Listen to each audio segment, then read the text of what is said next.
Side खबरों के लिए सब्सक्राइब करें फ्लेम मीडिया और उसके बाद बेल आइकन को प्रेस करें ताकि सबसे पहले आपको मिले एक्सक्लूसिव खबरें।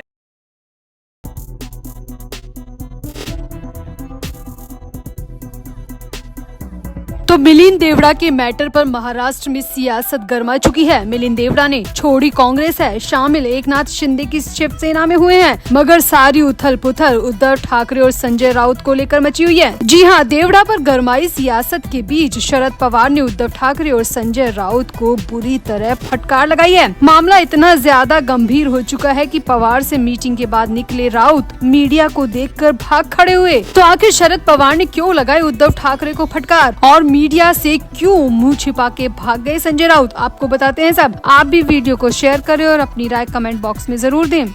तो वैसे तो सभी राजनेता एक ही थाली के चट्टे बट्टे होते हैं, जहां फायदा दिखता है उधर ही फांद लगा देते हैं। अब पिछले 55 साल से कांग्रेस से जुड़े मिलिंद देवड़ा ने एक झटके में कांग्रेस को छोड़ दिया और एकनाथ शिंदे की शिवसेना का दामन थाम लिया। अब ये सब हुआ तो मुंबई की साउथ सीट को लेकर है और हो सकता है मिलिंद देवड़ा की नजर राज्यसभा सीट पर भी हो। अब मिलिंद देवड़ा ने इतना बड़ा कदम उठाया है तो उनके पास वैलिड रीजन रहा होगा। अब इस मामले में जहाँ उथल पुथल कांग्रेस में मचनी चाहिए, वहीं कांग्रेस ही तो न्याय यात्रा के नाम पर राहुल गांधी के साथ उड़ान भर चुके हैं। मगर उद्धव ठाकरे की पार्टी में मिलिंद मैटर पर घमासान मचा हुआ है। जी हां, खबर आ रही है कि शरद पवार ने उद्धव ठाकरे को भयंकर डांट लगाई है। खबर के मुताबिक मिलिंद देवड़ा के कांग्रेस छोड़ने के ऐलान के तुरंत बाद शरद पवार ने उद्धव ठाकरे और संजय राउत को अपने घर बुलाया और दोनों को ही कड़ी फटकार लगाई। दरअसल शरद पवार अच्छी तरह जानते हैं कि अगर इस वक्त कांग्रेस ने महाविकास अघाड़ी से रिश्ता तोड़ लिया तो एमवीए पूरी तरह बिखर जाएगी। इसीलिए शरद पवार ने उद्धव ठाकरे को खूब खरी खोटी सुनाई। मीडिया सूत्रों की माने तो शरद पवार ने कहा कि क्या बची हुई इज्जत भी नीलाम करना चाहते हो? वैसे ही तुम्हारे हाथ से सब कुछ जा चुका है। वो तो कांग्रेस और एनसीपी ऐसी हालत में भी तुम्हारा साथ दे रही है, गनीमत मानो, वरना तुम्हारी क्या दुर्गति होती ये तुम अच्छी तरह जानते हो। एक सीट के चक्कर में अगर कांग्रेस ने एमवीए का साथ छोड़ दिया तो तुम्हारा क्या हश्र होगा ये तुम जानते हो।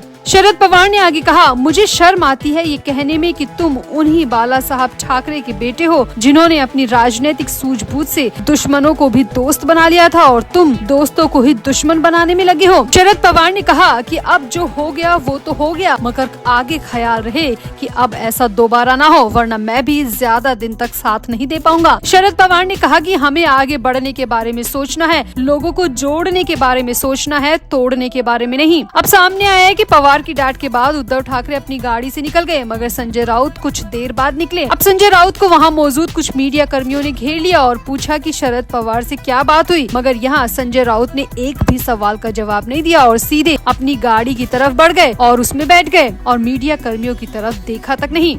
अब माना जा रहा है कि शरद पवार बेहद नाराज है। एक सीट के लिए मचे तमाशे से उद्धव ठाकरे को बड़ा नुकसान हो सकता है, क्योंकि कांग्रेस भी नाराज है और पवार भी। ऐसे में महाविकास अघाड़ी पूरी तरह बर्बादी की कगार पर है और अगर महाविकास अघाड़ी खत्म हो जाएगी तो उद्धव ठाकरे कहीं के नहीं रहेंगे। तो आपको क्या लगता है, उद्धव की एक सीट की जिद ने सारा गेम खराब कर दिया? क्या वाकई में महाविकास अघाड़ी का अंत होने का समय आ चुका है? आप भी अपनी राय कमेंट बॉक्स में जरूर दें और वीडियो को भी शेयर करें।